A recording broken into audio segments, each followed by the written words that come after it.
NCERT Bangla পাঠ by Sutapa চ্যানেলে সকল বন্ধুকে স্বাগতম। সিবিএসসি বোর্ডের ক্লাস 9-এর সহায়ক পাঠ আমাটির ভেপু। আমাটির ভেপু থেকে আমাদের আজকের পাঠ্য পরিচ্ছেদ 10 মুচুকুন্দ চাপা। শুরু করছি আজকের পাঠ। অনেক দিন হইতে গ্রামের বৃদ্ধ নরোত্তম দাস বাবাজির সঙ্গে অপুর বড় ভাব। এই গৌরবর্ণ সদানন্দ বৃদ্ধটি সামান্য একখানি খড়ের ঘরে বাস করেন। বিশেষ গোলমাল ভালোবাসেন না, প্রায়ই নির্জনে থাকেন। অপুর বাল্যকাল হইতেই হরিহর ছেলেকে সঙ্গে করিয়া মাঝে মাঝে নরোত্তম দাসের কাছে লইয়া যাইত। সেই হইতেই দুজনের মধ্যে খুব ভাব।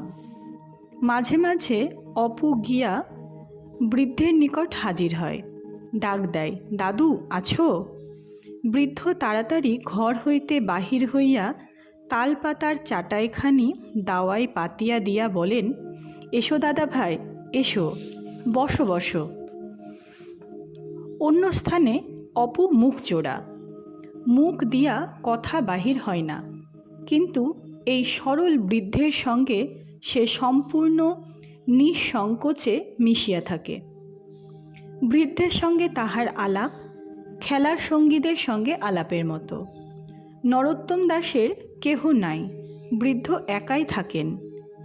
এক স্বজাতীয়া বৈষ্ণবের মেয়ে দুই বেলা কাজকর্ম করিয়া দিয়া চলিয়া যায়।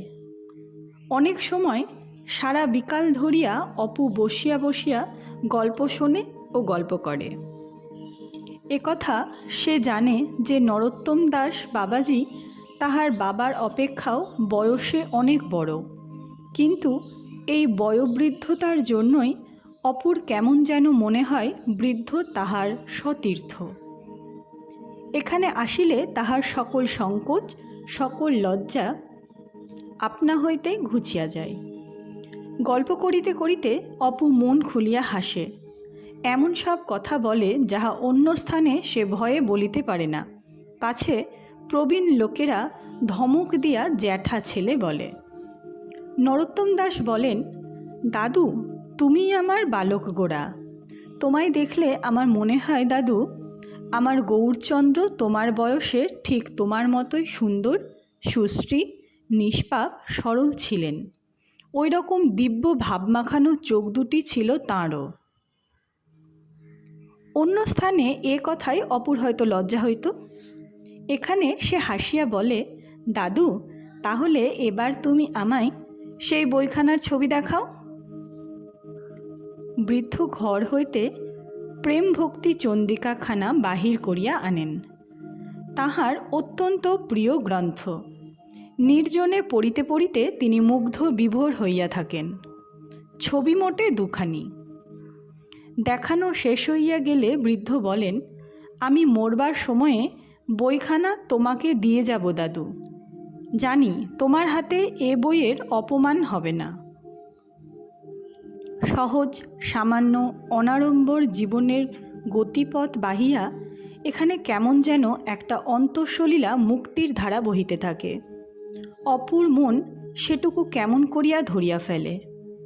তাহার কাছে তাহা তাজা মাটি, বিচিত্র পাখি ও গাছপালার সাহচর্যের মতো অন্তরঙ্গ ও আনন্দপূর্ণ ঠেকে। দাদুর কাছে আসিবার আকর্ষণ তাই তাহার এত প্রবল। ফিরিবার সময় অপু নরোত্তম দাসের উঠানের গাছতলাটা হইতে এক রাশি মুচুকুন্দ চাপা ফুল কুড়াইয়া আনে। বিছানায় সেগুলি সে রাখিয়া দেয়। তাহার পর সন্ধ্যার আলো জ্বলিলেই বাবার আদেশে তাহাকে পড়িতে বসিতে হয়। ঘণ্টাখানেকের বেশি কোনো দিনই পড়িতে হয় না, কিন্তু অপুর মনে হয় কত রাতই যেন হইয়া গেল।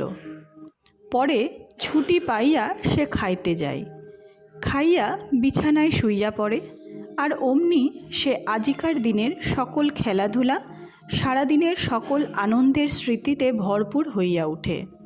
বিছানায় উপুর হইয়া ফুলের রাশির মধ্যে মুখ ডুবাইয়া সে অনেকক্ষণ ঘ্রাণ লয়। আপনারা শুনছিলেন পরিচ্ছেদ 10, মুচুকুন্দ চাপা। আগের 9 নম্বর পরিচ্ছেদ শকুনির ডিম, এর লিংক ডেসক্রিপশন বক্সে দেওয়া রইল।